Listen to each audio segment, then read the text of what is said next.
Hi everyone, welcome to Dennis Deep Cuts, the 66th installment of this fine YouTube series. Today we're going to talk about the best records of 2024 containing old music. Let's see what happens.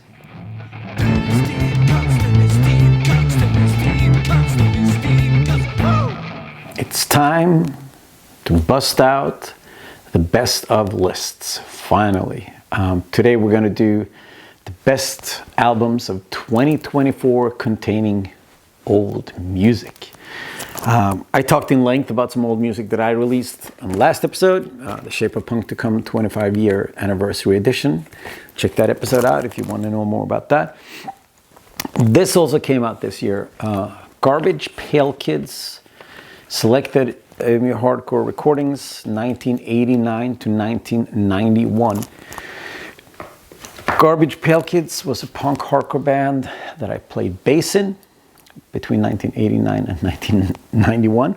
I was the singer of a hardcore band called Step Forward, and these guys showed up at a show one day and played, and I was pretty blown away by them. They were quite powerful. They had some issues with their bass players, so he got kicked out and they asked if I wanted to join, and of course I did. So we recorded 2 demo tapes, and then we played mostly local shows, and usually together with supports. A lot of times I had to do double duty, both sing and play bass. This has never been released on vinyl before. There was a CD version of this record that came out 20 years ago. Someone did a school project where they released a CD of the 2 demos. But this is the demos. There's a couple of tracks I made. There's some weird covers that, for reasons, I guess, they're not on the record. And there's some cool live recordings and rehearsals on it. Some really funny liner notes and some cool photos. Marcus, the singer from Garbage Pail Kids, started up Hardcore Records again, where this is one of the first releases. He also released a book. If you're interested, you can go check out the link below, and there's only 200 copies made of this, and I think it's pretty cool, like fast, wild, that era of like mid-80s type of hardcore. Pretty cool. So let's dive into the 10 best records of 2024 with old music. Let's do it.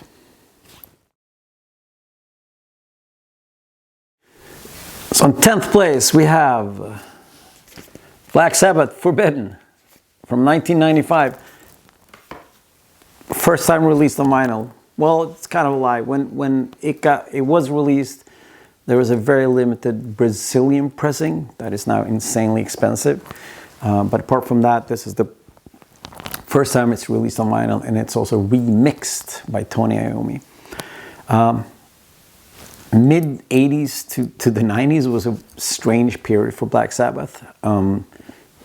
There's a rotating lineup of members, Tony Iommi being the only constant, but also Tony Martin, the singer, was the guy that actually was part of most records of that time.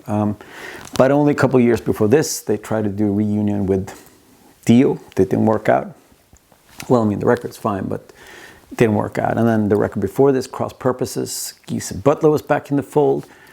Didn't really work out. And then, Tony Iommi brought back Kasi Powell on drums and Neil Murray on bass. So it's a pretty solid lineup. They did a record together before this. But it was the mid-90s, and Black Sabbath was not the band they used to be. And they wanted to revitalize their sound. So they brought in Ernie C. from Body Count as a producer, which is one of those baffling things to do. So Ice-T is rapping on the first song, that's not a good sign. And when this record came out, it was panned by critics. People kind of hated it. Production's weird, and everybody thought it was a pretty lackluster Black Sabbath album. And it's never been re-released because I think Tony Iommi kind of hated it. Earlier this year, they put out the box set Anno Domini, which chronicles all the Tony Martin albums where he was singing. And then Tony Iommi said, if Forbidden's going to be on it, I have to remix it. And he did, and it's part of the box set, and now it's released as its own vinyl version. And I don't mind this record at all. I think the mixing on this sounds fine. The songwriting is decent. It's not one of the Black Sabbath's best records, but I enjoyed it enough Plus, getting this on vinyl means I have every studio Black Sabbath album ever made, which is, that counts for something, right? So 10th place, Black Sabbath, Forbidden.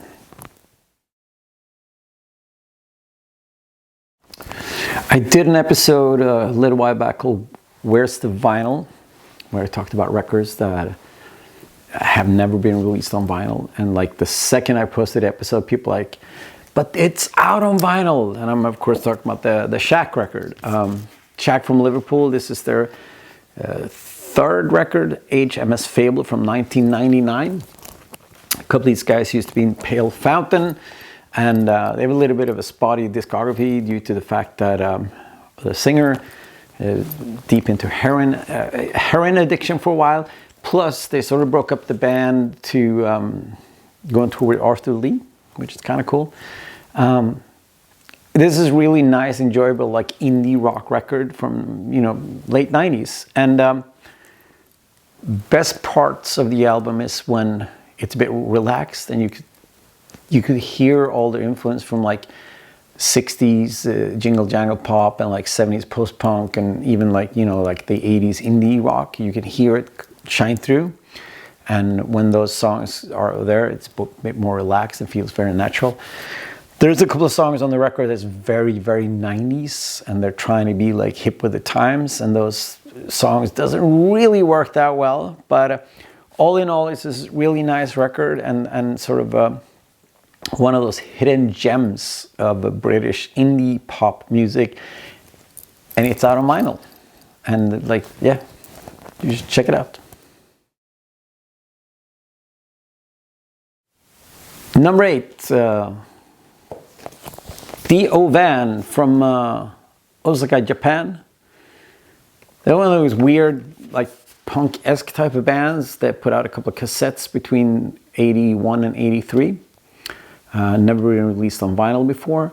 2 dudes and a drum machine, and especially in this recording, you can tell like the first couple of songs are more like punky, garage punky, and then it wears off into some sort of weird other type of territory. I mean, it's influenced by a lot like the post-punk stuff and the punk stuff and like the quirkiness.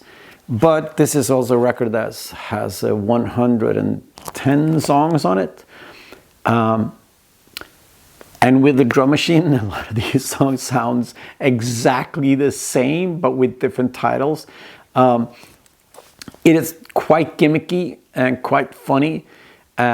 But it's one of those, like, you put it on, it's just amusing. It's just like weird and wild. I'm pretty stoked that they re-released these tapes on vinyl, because the official album that they put out in '83 is also released on vinyl. It's also like 100 songs.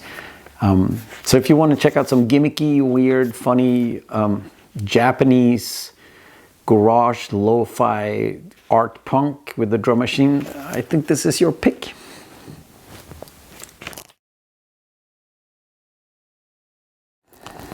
Number 7, These Immortal Souls Extra. I'm not really a guitar guy. I have a lot of friends that are guitar people. They really like their guitar players, and they really enjoy guitar playing. Mattias from Reissues is one of those guys that listens to records mostly with the guitar playing. I'm not one of those person, but one of my favorite guitar players of all time is Roland S. Howard. He was in The Birthday Party, and then he had a stint in Crime City Solution before he started his own band, These Immortal Souls. These Immortal Souls put out 2 albums. First one in 1987 and the second one in 1992. And they're weird, angular, sort of artsy post-punk from that time period. They just got re-released on vinyl, and then they put out this one called Extra. And it's one of those, like, as a collector, as a guy that loves Roland and has everything he's ever done, it's cool. But there's not a whole lot extra on it. The A-side has 4 tracks from EPs, like EP B-sides. And then there's a unreleased Alice Cooper cover, which is kind of cool. And then the B-side is live recordings. Since I am a massive fan of these Immortal Souls. For me, this is really nice. But if you want to check out Roland, check out their studio albums or maybe some of Roland's solo records. Pop Crimes is a fantastic record. Or, I mean, his guitar playing in both The Birthday Party and the early Crime City Solution records are fantastic. So yeah, these Immortal Souls, extra. On 6th place, we have Freddie Wadling with the Unidextra Melody Hour. Freddie Wadling is a Swedish singer, one of my favorite artists from Sweden. He's one of those dudes that had a singular, weird, and amazing voice. And he was there in the early days of punk rock with bands like Liket Lever. He had a stint in the Leather Nun. Then he started a band called Cortex. It was like one of the earlier post-punk bands in Sweden. And their first album, Spinal Injuries, might be one of the best Swedish records ever put out on vinyl. Talked about this before on the show. Then he did a band called Blue for Two, plus tons of other projects. And then he became decently successful singer, songwriter, I assume. He died in 2016, but this year he was inducted into the Swedish Music Hall of Fame, together with me, well, Reissues, which was really cool. I met his wife, lovely, and someone unearthed some demos that he did in between 2003 2006, where just him and another guy that plays the acoustic guitar, and he sings covers of some of his favorite tracks, and it's cool stuff. It's like Brian Ferry songs, it's Flaming Lips and Captain Beefheart, King Crimson. There's even a Mick Ronson track on there, Prefab Sprout track, and it's really intimate and naked. It's just him and a guitar. If you love his voice, you'll love these recordings. If you want a starting point with Freddie, check out Cortex and check out some of the other stuff that he did. But I love everything he's done. I love his voice. So for me, this was a really pleasant surprise that someone found these old recordings and released them into the world, as they should.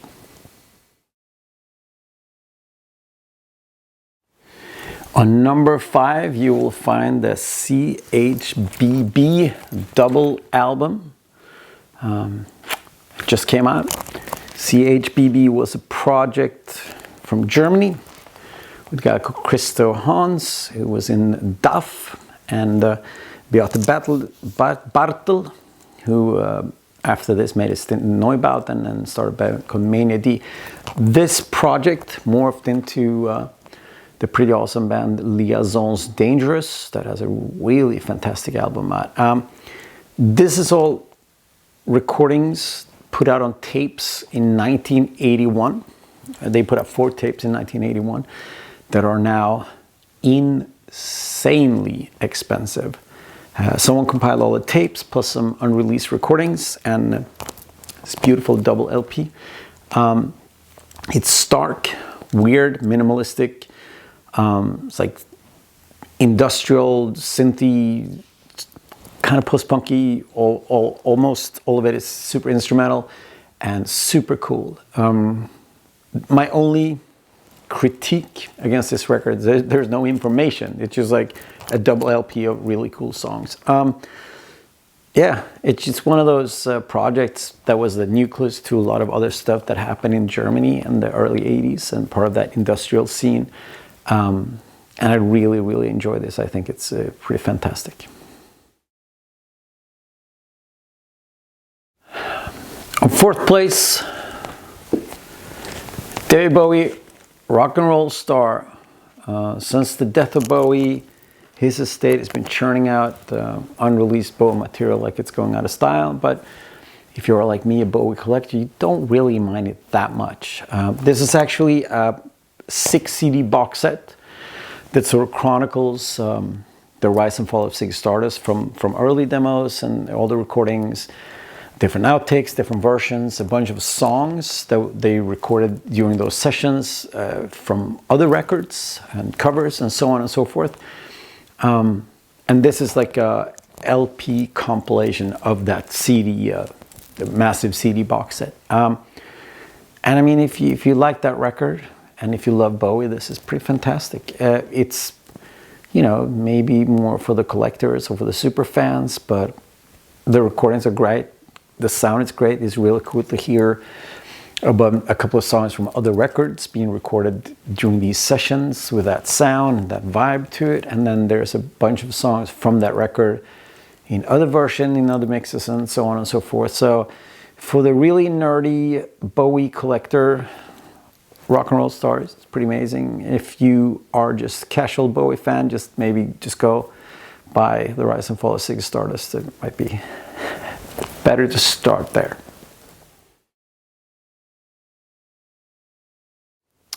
On fourth place, we have more German rock, one of my favorite German rock bands of all time, Xmal Deutschland from Hamburg. I talked about them a little bit before on another episode. Started in Hamburg in 1980, and they woke up in 1989 or 1990 with the singer Anja Huve being like the only constant member throughout those years. People say they're like the German Susie and the Banshees, which I think is unfair to, well, both them and Susie and the Banshees. But it is weird, gothic post-punk. Anja Huve is incredibly hypnotic. Her voice is fantastic, and you check out videos with them, her stage presence is just magnetic and super cool. This is their first 7-inch and their first 12-inch, plus one song from like some compilation and one live track compiled. The first 7-inch is quite pricey, so it's nice to have it on the 12-inch format. But yeah, Xmal Deutschland, one of my favorite gothic post-punk bands and one of my favorite German bands, so I was quite happy to have another record with them in my collection.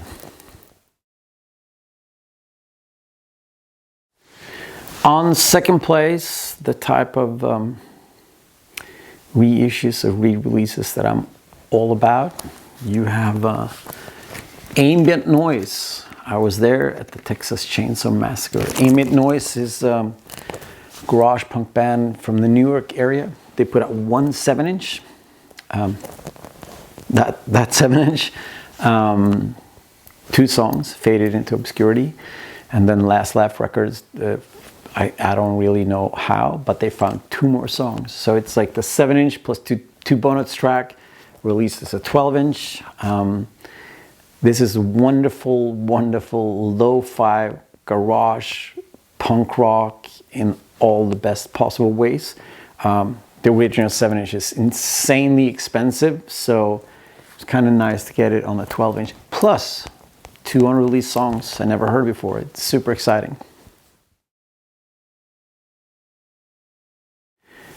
So the best record of 2024 that was released with old music is, according to me, Mattias Alkberg's first album, Tunaskolan, from 2004. Mattias Alkberg, I've talked about him a little bit on the show before. He's a Swedish songwriter, singer, poet.